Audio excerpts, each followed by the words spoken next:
Check 1, 2. Well, hello there, boyfriend. How are you this fine day? I'm really good. Is it working? Yes. Excellent. Let's not touch shit. I'm afraid to ask, but I have a great question. I don't even know what I was going to say. I'm so disturbed right now. Erika. Hi there, Jamie Lissow. This is Afraid to Ask with Jamie and Dr. Erika. And I was just noticing that there are times in life when you're in a relationship, there are times when one person sort of takes over and takes over the anxiety, takes over the worry, sort of, takes the lead on a things to do list. For instance, when we're traveling, you often tell me, you send me those little Instagram things where the boyfriend guy has like all the bags and he's checking in, and then there's the girl behind him and she's like la la la, right? So I do that with traveling. I feel like she's got like her nails done, her hair is perfect, looks like she just woke up from a nap. She's got like a triple latte, and that's all she's carrying. And he's got like 50 pack bags, stressing and running around. I like that role. I like the role too. But then you sometimes take over that role. I never know where the car's parked. I go, I'll follow Erika out to the parking lot. You kind of do that. I don't like, and also doctor stuff. Like today, I have a gigantic vein on my calf. You know what? I didn't think it was a varicose vein. It's not. The doctor? No.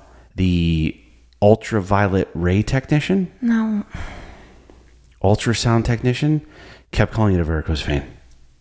You have some varicosities, but you also have phlebitis, which is inflammation. I told him, I go, you dumb motherfucker. I got some varicositis, but it's mainly phlebitis. You said he was nice to you. Don't call him names. We have to talk about this after the podcast, but the phlebitis thing. He was so nice to you. You invited him to your next show. No, this is a separate thing we have to talk about after. Oak. It was not him. He was amazing. Oh, okay. He was amazing. What is he called? He's also the ultrasound tech. You also know for a fact he's listening, so I want to make sure it's very clear that he was amazing. You actually raved about him afterwards and said he talked about his girlfriend and was super nice. And his wife. You bonded. His wife. They've married and you for 4 guys years. bonded, married for 4 years. See, only you. Well, not only, but you're such a nice guy. Would become friends with your ultrasound tech and offer tickets. You're a nice man. Do you know why? In this particular case, so this is a calf vein. Do you know why I thought he was so good at his job?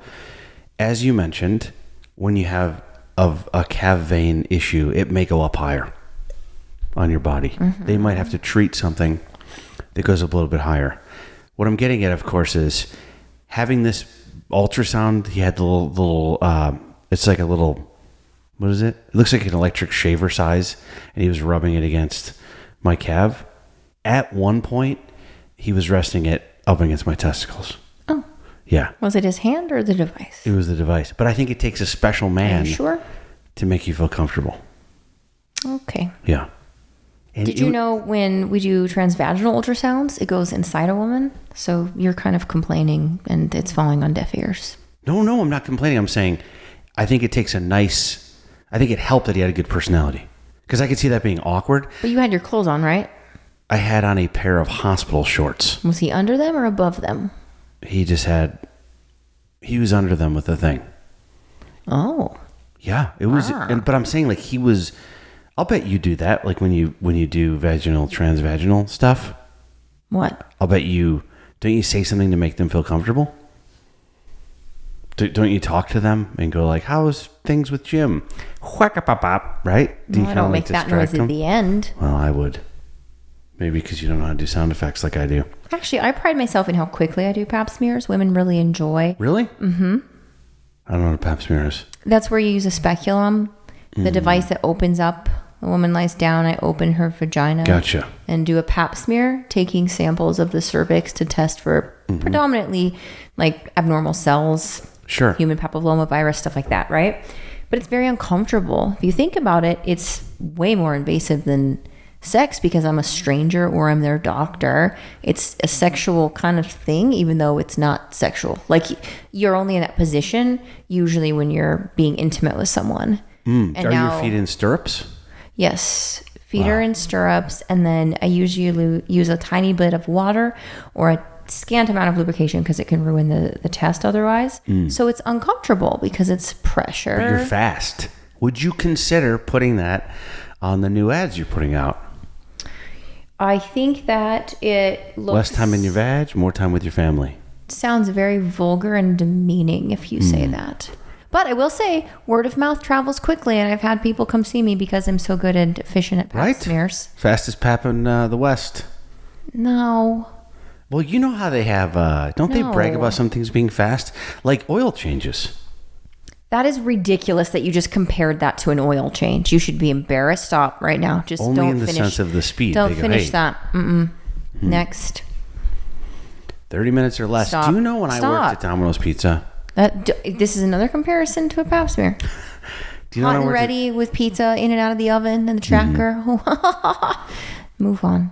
Well, I was going to say, at Domino's Pizza, just a quick side note, they used to say 30 minutes or less your pizza's free. Jamie? And we would drive, and it was so dangerous. Stop. That they stopped allowing that. Really? Yep. I know. It was interesting, right? Because you're like, I'm going to lose my tip, and I'm going to lose $20. I'm going to run this red light. We were driving like absolute maniacs. That's difficult. So what I'm saying is, motivating your drivers to be careless. Yeah. So I'm just suggesting I wouldn't put a time limit on the pap smear. I'd give yourself a little. It shouldn't be like, 2 minutes or it's free. Well, what bothers me is people who are inexperienced do very few of them, but they do them. So some women are used to a pap smear taking 20 plus minutes. I'm not exaggerating. I believe you. It should take less than 1 minute.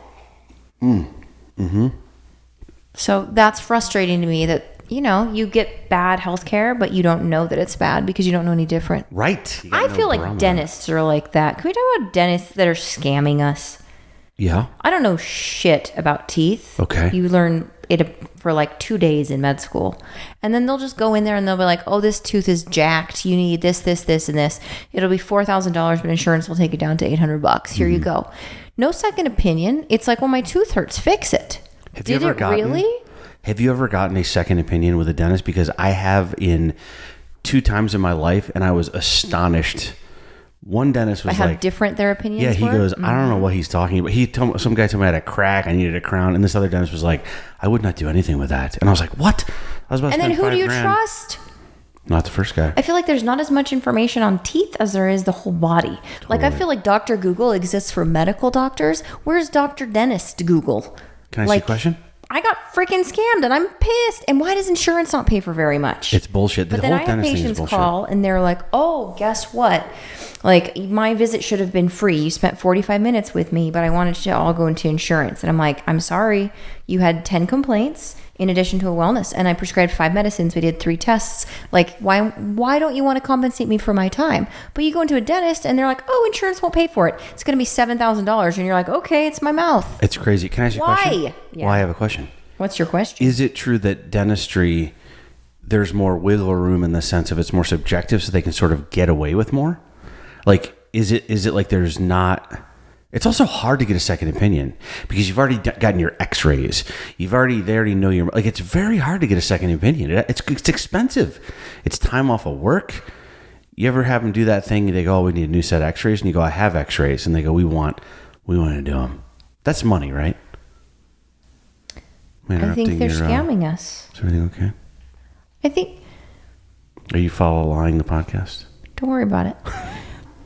I just think dentists in general, I really like my current dentist, but I have been wronged in the past by previous ones. You got to find a good dentist. Well, you got to find a good everything, but I feel like it is a lot more... I don't know why, though. You could find everything that you wanted to know online, but why is it so much more obscure for your teeth than the rest of your body? I don't know. I do the whole body except the teeth, and I get yelled at. But then, yeah, you just pay cash. Same with your eyes, though. Yep. Insurance is like, well, it's a separate insurance. No, it's not. It's still part of my body. Well, different deductible. Why is it a separate insurance? I don't know. It ticks me off so much. Sometimes they go, here's your insurance. Do you want to add dental? I go, yeah, it's part of my whole body. I understand orthodontics and like a bunch of devices. Sure. But then also you think medical, like if I have someone with orthopedist who has to have a bunch of hardware and braces and splints and all of that, insurance goes for that. Why did we discern teeth and eyeballs are separate? I don't know. It's a great question. You want to know another one that's separate? Yep. Fertility. Almost exclusively not covered by most insurance providers. That seems crazy. Yeah. You mean to have a baby or for help fertility having a baby? testing and assistance with fertility treatments. It's damn expensive, right? Very expensive and often not even partially covered, which is ridiculous. Isn't it weird that some people are trying very hard to have babies and they have to have, like a friend of mine, I won't mention who it is, just like for years and years had to do like the in vitro stuff. And I mean, it did not work out many, many times. She just had a baby. The baby's great. The baby's like 6 months old now. It was an amazing thing. But it was a journey. Yeah. But isn't it wild that my whole life was just trying not to have kids? I have to take precautions not to. Mm-hmm. And she's going, please let me isn't it weird how we either end up on one side of the spectrum or the other? Well, I think it's also very relative, right? You can joke about trying to not get pregnant, and then people who really want it, it's very personal. Yeah. Same things with like miscarriages, or there's just a lot of things that are difficult taboo topics for people to talk about because of stigmas associated with them, which shouldn't be there. But what is the stigma not being able to have a baby by yourself? Oh gosh, for what one though? Stigma I don't know. I guess I was thinking when I heard she needed in vitro, we were just all happy for her. But you're saying some people, there would be a stigma attached to that? What was the stigma part? Well, the part that I have heard, and I don't like really repeating it, but there are people who say that you are only given what God wants you to have, like very religious. I've had people come in and say, why are you offering hormone assistance to people? Like if they were born this way, that was God's no plan. Viagra for those men that passed those laws. Yeah. Okay. No blood pressure medication. Yes. Do you know they say that about Kamala Harris? What? I think they unfairly this is a ridiculous criticism of her. That when you could find other stuff, better stuff to criticize her for, they say that she shouldn't be able to make decisions about women's bodies and children because she has no children of her own. She has stepchildren, and not a lot, but like some people come at her like, "Oh, dude, you don't even have kids." Isn't that kind of I feel like that's a very insensitive thing to, right?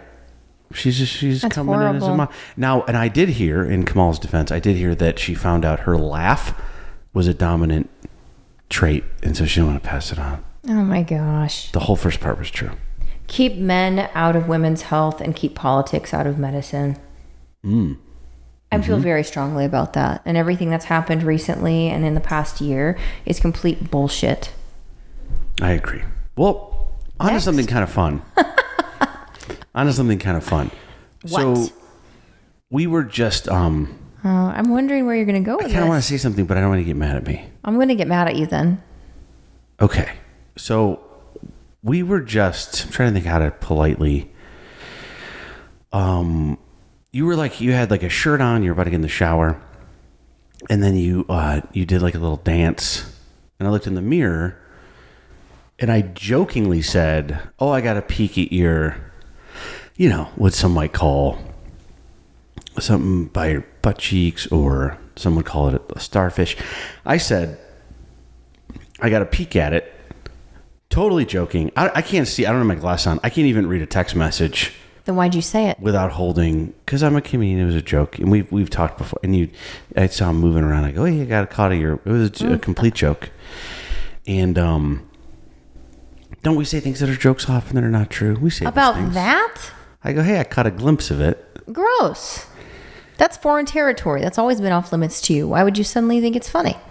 I don't know. And what happened was, funny joke, not funny joke. We can Not argue funny. about that. So let's say it's not funny. It wasn't even really. It was just like a silly thing to say, as couples sometimes do. So then what happened is, I feel like we're about to maybe be intimate with each other. Well, that was shut down very quickly because you ruined the mood. Okay, but here's the part I think you're going to get mad at. I think you were Not looking for wanting something to do it. I think That you were was my looking for something to excuse. ruin the mood. Because sometimes you go, "Well, no, we can't. We're out of pistachios." I have never said that. Not the pistachios. But I do feel like maybe you weren't really in the mood, and that was a very convenient. No. Because you never take anything seriously that I say. Like, you know that things are I have jokes. taken that seriously once before and shut you down for like a week straight when you said you got a glimpse of it, and I got mad at you and I subjected you to lights off, nighttime only, under the sheets. So don't even give me that. That's true. Alone. Yeah. You weren't even there. No. Of course Okay. not. That's messed up to say. I am mad at you. You If are? I don't want to, I'm just going to say I don't want to. Okay, I'm just saying. You also have to realize that from a woman's perspective, which we have discussed ad nauseum, in fact, I feel nauseated right now talking about it. Okay. Men can just stick it in whenever they want. You have to have no emotional connection. In general, you're just like, oh, yay, sex, go. Now we fun. Women are very different. So it takes very little to get us out of the mood also. Okay. So maybe you should take accountability and just keep your mouth shut. And next time, the mood wouldn't be spoiled. All right. Instead of putting it on me. I'm not putting it on you. I'm taking my part in it, which is, oh, okay, maybe this. By the way, how quickly, when I said, fine, if you saw it, my turn, and I tried to pull your pants down, how quickly did you spin around, yelp, and try to run away and say, get out of there? Yeah, of course. Whoa, wait, But the first one wasn't real. It didn't really happen. It was a joke. Wait a minute. It was a total joke. So you're allowed to overreact, but if I suddenly don't want to, I'm making up excuses for why I don't want to do other things. I'm not sure I followed. You had a very strong reaction when I said I wanted to look at your butthole. Right. And you tried to run away, like very appalled. How dare you? Pause off. Uh-huh. I simply said, I'm not in the mood anymore because you said you were looking at mine. Mm-hmm. And yet you're telling me that my reaction was an excuse to not have sex when your reaction was like, Vah! And you ran away. I don't understand I feel like how those things are connected. Your reaction was stronger than my reaction. I don't think you wanted to have sex right after I did that. You tried to run away from me. I'm saying they're similar. Butthole, being looked at, neither one liked, neither one wanted to go to the next level. One real, one total joke where I didn't even see it versus why one would actual. you say it then? A joke. We say stuff all the time. I feel like you retracted that statement real fast when you realized you weren't getting lucky. Of course I tried to backpedal, but it was always a joke. I didn't see it. Well, you do have to realize that women are very sensitive to their emotional needs. And if you damage that at any point, even if you don't mean to, through seriousness or through poor sarcasm, okay. It will take the mood away. I believe you. All right. But I am offended that you think that I made it up. No, I don't think you made it up. I think it was... I used it as an excuse when I really didn't want to. That's offensive to me. Not used as an excuse. If I don't want to, I will tell you I don't want to. All right. But I think it was... How about... I think you weren't very upset that it ruined the mood.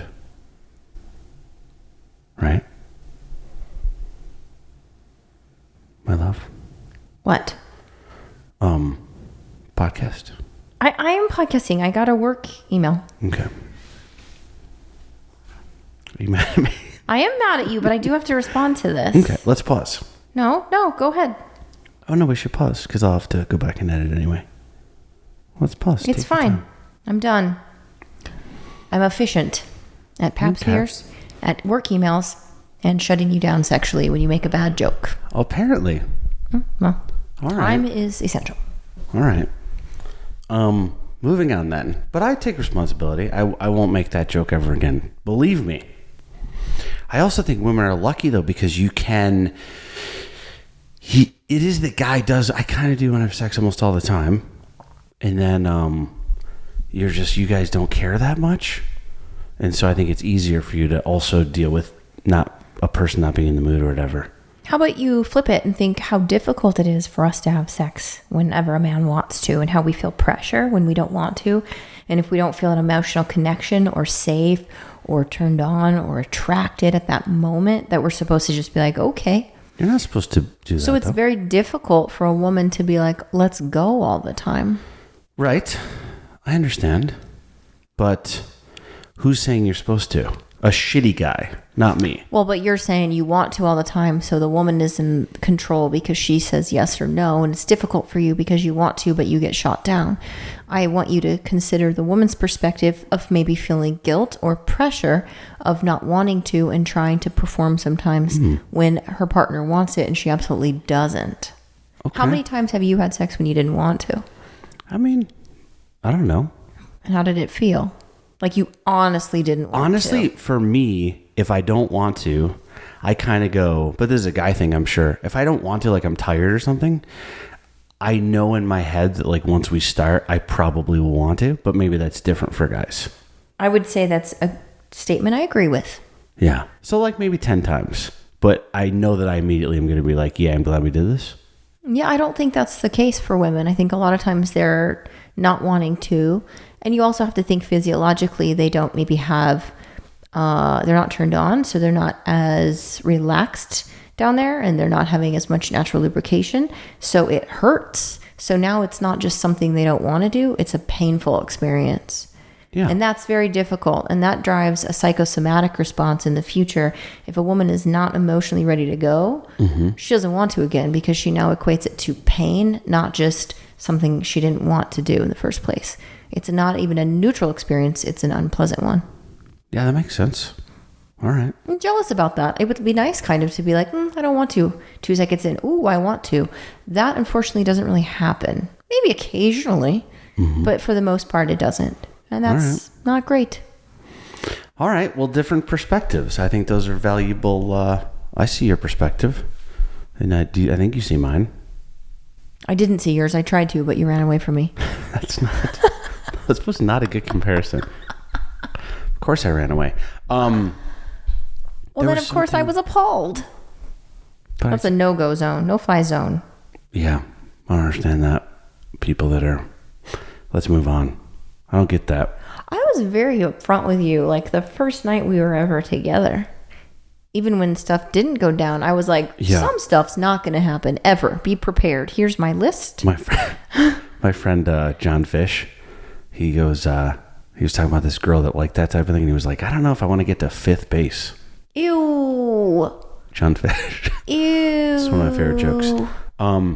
Ew. I went to a doctor today. We said that, right? Since I press record again. Yeah, we talked about your veins. Okay. I struggle sometimes with it's really weird how quickly do you think, and I feel like we should get to before this episode ends, the thing we were talking about like Fallon. But I was going to say the first guy, the ultrasound guy, he was not like trying to be funny at all. Yeah. And I found him to be like a very funny, good-natured guy. But there's no part of me that's like, this guy's I found him to be like fun to talk to. Yes, to the point where he told me a great story about how he met his wife. I don't want to get into it too deeply unless it was, confidential. But it was a really cool story. And they're in like the same field. And so that brought up 2 things I kind of wanted to talk to you about.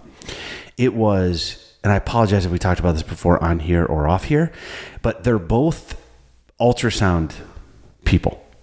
And I thought, he said every guy goes, am I pregnant? He says he's heard it 10,000 times. Same joke. And I go, what do you do when they do that? I go, do you go, I've heard that 1,000,000 times? And he goes, I will say that sometimes. He goes, funnier. Does he say, oh my God, yes? You mean go to another? But so he said old guys, he'll laugh at him. He'll pretend he never heard it before. If it's like an old dude just trying to humor him, make his life better. Yeah. But I was going to ask you kind of twofold. I wonder, and then the next guy came in, and he was fine, like not a bad guy. But I immediately didn't feel like this. It's funny how you can tell within a minute if you're gonna connect with someone. I just found the guy to be so real and so like. And then I felt like when the next guy came in who talked more about like side effects that could happen if I remove this, whatever, it just felt a little more like it was like a transaction. Okay. Felt a little more like we're getting some business taken care of. This is a long lead up. So I don't know what I'm even getting to, but do you find that I can tell within 1 second if I'm gonna like somebody? Okay. Like sometimes 10 seconds and I'm rarely wrong. Like pretty quickly. I don't have that. You don't have that? Nope. What are your thoughts on, because I have a thought about us. I'm a bad judge of character initially. What's your worst judging someone as good and then it went horribly wrong? I give people the benefit of the doubt way more than I should. Mm-hmm. And so I assume the good and like them, and then they prove me wrong quite quickly, but. Gotcha. Like friends? Everybody. Okay. I know what you mean. We've kind of discussed this. I mean, like patients, friends, colleagues, Not all of them. You're just saying sometimes this happens. Yeah. Oh, not a blanket statement. I'm just saying, like, in general, every single person I encounter, I try to approach with the same open-mindedness of, okay, they're going to be a great person. Right. I don't even give them like neutral, like clean slate. I'm always elevating them like, oh, you're going to be great. Mm-hmm. And then I walk in and they just let me down. It's what makes... Or if someone's in a shitty mood, I justify it. Oh, they came to see me because of this symptom or whatever. They had a bad day. And then they come back a month later and the problem is fixed and they're just as big of a jerk to me. And I'm like, oh, it's you, not one condition that you had acutely. You know what's interesting too about that? You are like that. You treat everyone as equals, no matter what their position, and you immediately assume the best. And I've seen you get taken advantage of in that way. I kind of do the same thing. And isn't it interesting too, that I feel like the reason when somebody goes, oh, I met this actor and I wanted his autograph and he was kind of a jerk to me, it's because somebody or multiple people wreck the deal. Yeah. Like leading up to that point, like I've had that after a show where I'm walking down a mall or something, and someone will go like, I know you from whatever, and I take a picture, whatever. Then for some reason, one guy, one time, will follow me to my hotel and try to get it. Like one guy, this one time, he was a driver. I was being super friendly to him, and at the end of the drive, he got out and he gave me a book he had written. And he said he really wanted me to get it to someone at Fox, and he wanted to he just gave me like this crazy sales pitch, and like I go, dude, I have to go FaceTime my kids, and he was holding onto my arm.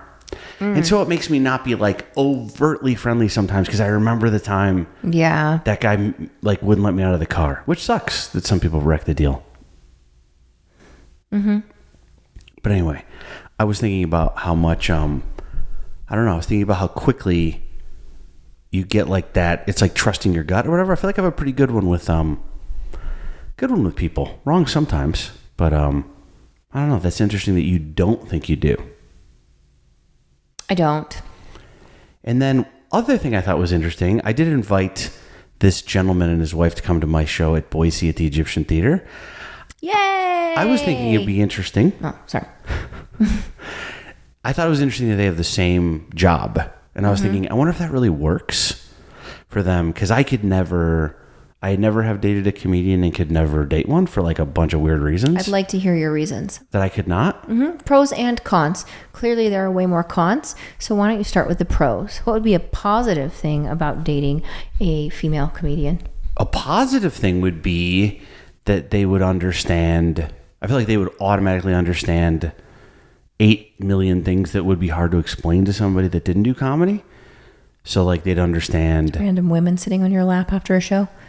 Yeah, they would get that. Or like having a bad show, or like needing time before. It's hard to tell you because you do these things for me.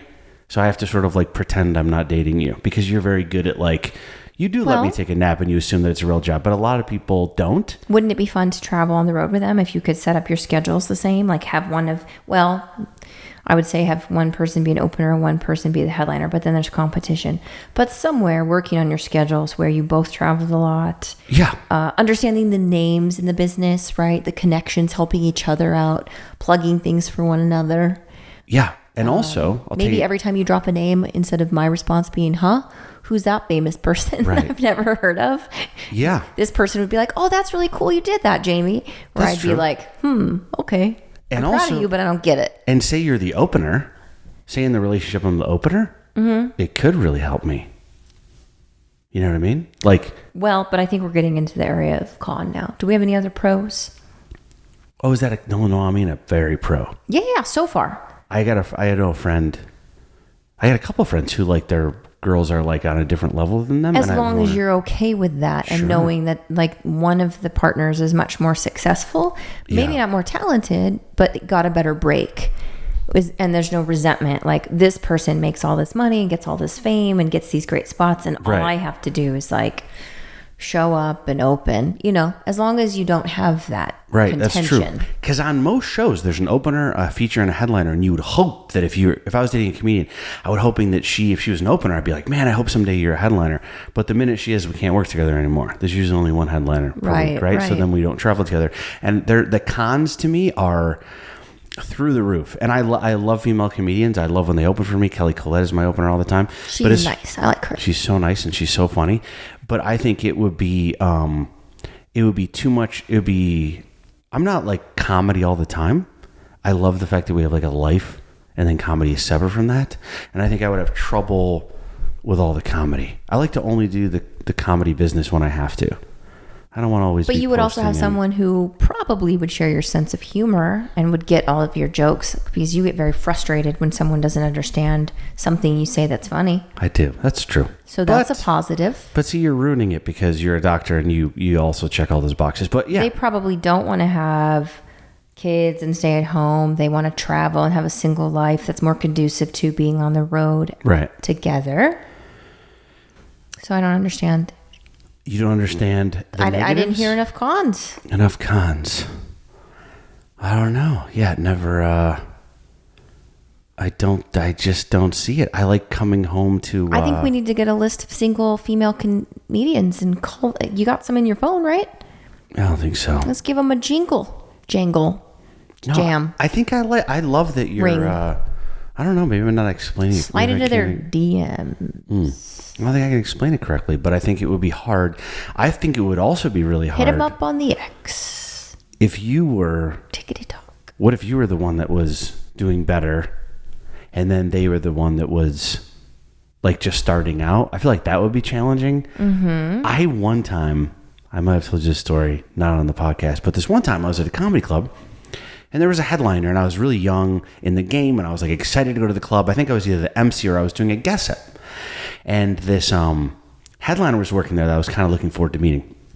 And there was an opener on stage, and it was a woman, and she was just bombing horribly, and it looked like she had only been on stage a couple times. She seemed very green. Mm-hmm. It's a showbiz word for just started. And so I kind of walk up next to him. We're in the back of the room, and I had met him briefly, and I'm about to make a joke about how bad I'm about to go like, well, I guess it was whatever I was going to say. I was going to say whatever, and I open my mouth and he turns to me and he goes, yeah, that's Janet, my fiance. We're getting married in like a month. And I was like, wow, thank God he said that before I said what I said. And then I thought to myself, that was not a coincidence. He does this. He was heading off. He's probably experienced before someone saying something kind of shitty or joking, and now this is what he says to everyone before they say what they're going to say. Have you seen the I think I sent it to you, but there's an Instagram video that's hilarious where this guy is with his girlfriend and he calls his friend long distance, and it shows the screenshot of the two of them, and he goes, hey buddy, I just wanted to let you know Samantha and I, well, she's no longer my girlfriend because he just proposed, and she's like getting ready to show him the ring on FaceTime, and he goes, thank God, I hated that controlling bitch. And she goes, what the? And he's like, we're engaged. Wow. Was it real or? I think it was probably staged, but I thought it was pretty funny. That's pretty good. So maybe don't tell anybody that I'm not your girlfriend anymore. All right. Yeah, that seems like it seems like it could happen.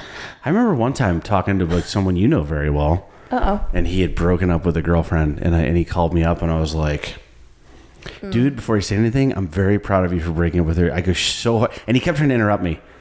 Looking back, I was like, he was like, Jamie. And I go, dude, don't stop. I'm like, you've gotten past this. You don't need her. And they were like at an amusement park together and gotten back together. Oh, so crappy. You got to hold it back. What are your thoughts on, do a lot of doctors date each other? Tons. I could see doctors dating nurses. You think it's a lot of doctor? Both. How do they see each other? Well, in medical school, you have almost no social life outside of medical school. Right. So your study groups typically become your friend bonded groups or someone that you would date and then marry. Yeah. Same thing with residency. You're only in the hospital and clinics. So I had a very hard time dating. My dating pool was exclusively physicians for years. Yeah, I'm sure. So I've dated lots of doctors, and the only... Lots? Yeah, I dated sports medicine doctor for a while. I dated an anesthesiologist for a while, orthopedist for a while, and then a plastic surgeon. And it's kind of like, that's just what you do. Sure. And I didn't expand until I started doing like online dating, and then I like started dating other people. I think there's pros and cons to that as well. The positive for doctors is most doctors have absolutely no sense of humor. They have a very dry sense of humor. They're used to blood and guts. They can talk about disgusting things over dinner and not gross out the other person. If they're on call really late, the other person understands because they've been there, done that. And you do see each other if you both work in the hospital. You can see each other on your lunch breaks. You can make time just for that 20 minutes, you know? Yeah. I think the other cool thing is I have a really fun couple. He's a vascular surgeon and she's a general surgeon, and you get money every year from the hospital to go on like medical education events. So the hospital pays for your flight, your hotel, and the event. Well, if they both go, they get the whole thing for free. That's pretty amazing. Drug rep dinners, you can only go if you're a doctor in the medical clinic. So they can go to like very expensive dinners together. So it actually helps carve out your social time in that sense. I think the problem is that when I dated doctors, I found that we were very competitive with each other. In medical school, the guy that I dated was, well, there's a reason he's my ex, but very competitive, to where if I would say something, he'd be like, oh, actually, well, I read this on this page. It was this, you know, if I would ask about like something with the renal pathway, he'd be like, oh, well, I remember this. Why don't you? And it became very like... That's a shitty person. I didn't like it. That's a horrible trait, I think, in general. Yeah, and I think also with specialties, sometimes you have to have the respect of specialties. If you have a super specialized person, and then like me in family medicine, sometimes doctors look down on other doctors to be like, well, I studied for 15 years, you only studied for 12, and I make more money than you, and I'm more specialized. Most don't. Most understand it. Right. But that's the competition, kind of with like the headliner versus the opener. Yeah, I am. In general, I feel I'm not competitive, but I do wonder if it was strictly within if there would be like a jealousy. If you're like, holy shit, my girlfriend got a Netflix special. Like she hangs up and you're like, I don't have one of those. Like I wonder if there's a little bit of like, damn. Yeah. See, I could see that as a huge negative. For medicine, you know how you mentioned like doctor versus doctor nurse? Yeah. The running joke was nurses went to nursing school just to marry a doctor. I feel like that might even and work that was better. True though. Oftentimes we would see that, and I have friends who had that happen. I know somebody and then immediately that partner, the nurse, dropped out, never worked again, and would make comments like, see, it worked. I don't even have to work. I just went to nursing school to meet a doctor. My favorite relative, he was married to this girl, and I liked her too, and I liked them as a couple. And he was a lawyer, and she was a nurse, and one day she came home and she was like, I just need to date doctors. And he was like, what are you talking about? Like, they were married. Oh. And that's that's what she said. It wasn't like a bit. Aww. It was so shitty. But that was bad. And then he met this awesome girl, and now they're married. That sucks. I'm happy for him. But I was just like, that's like one of the, it made my stomach hurt. I was like, that's kind of disgusting. I don't know, that really rubbed me the wrong way. I think with comedians, you have the ability to be on the road a lot and meet a lot of people if you want to go out, if you're not tired after shows. But if you're tired after shows, you're not going to meet anybody. In medicine, you're exhausted after your shift. Right. People very rarely go out, so we definitely date in the hospital. That makes a lot of sense. I like that answer. But I also love that you're not a doctor. I love that you're not a comedian. I was just going to give you a compliment, which I wonder if you feel this way about me. I feel like it's very important. I was performing this weekend. I'm not going to say what the date is or what the club was. I would like to keep it very vague. This podcast was not recorded today as you're listening to it. So if you looked at my schedule, I'm not talking about last weekend.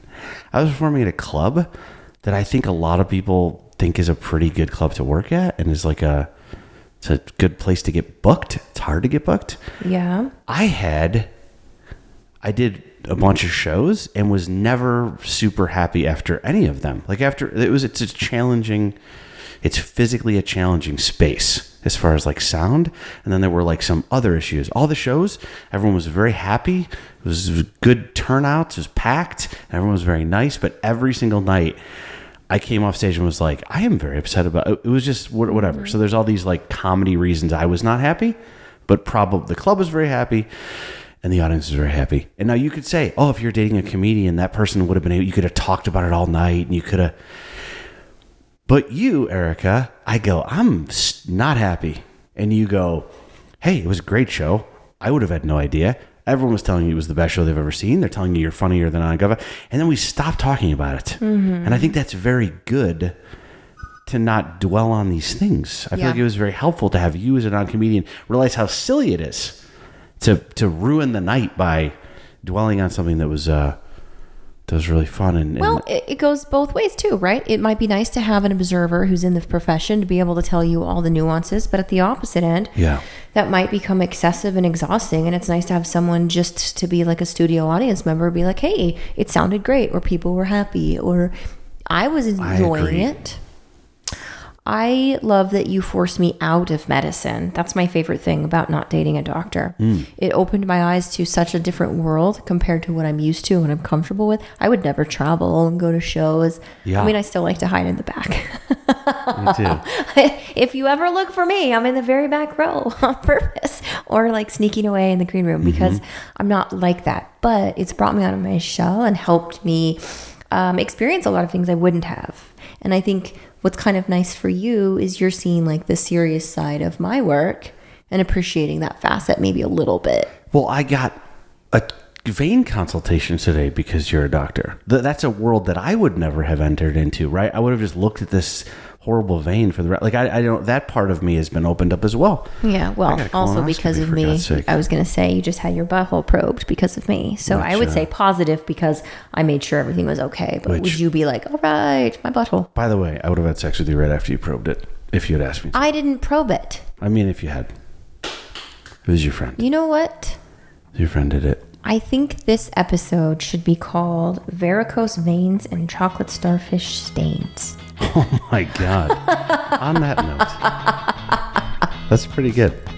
Right? That's a great ending. Doctor Humor. It's afraid to ask. Blend. We'll see you next time. On the next one? What? Peace.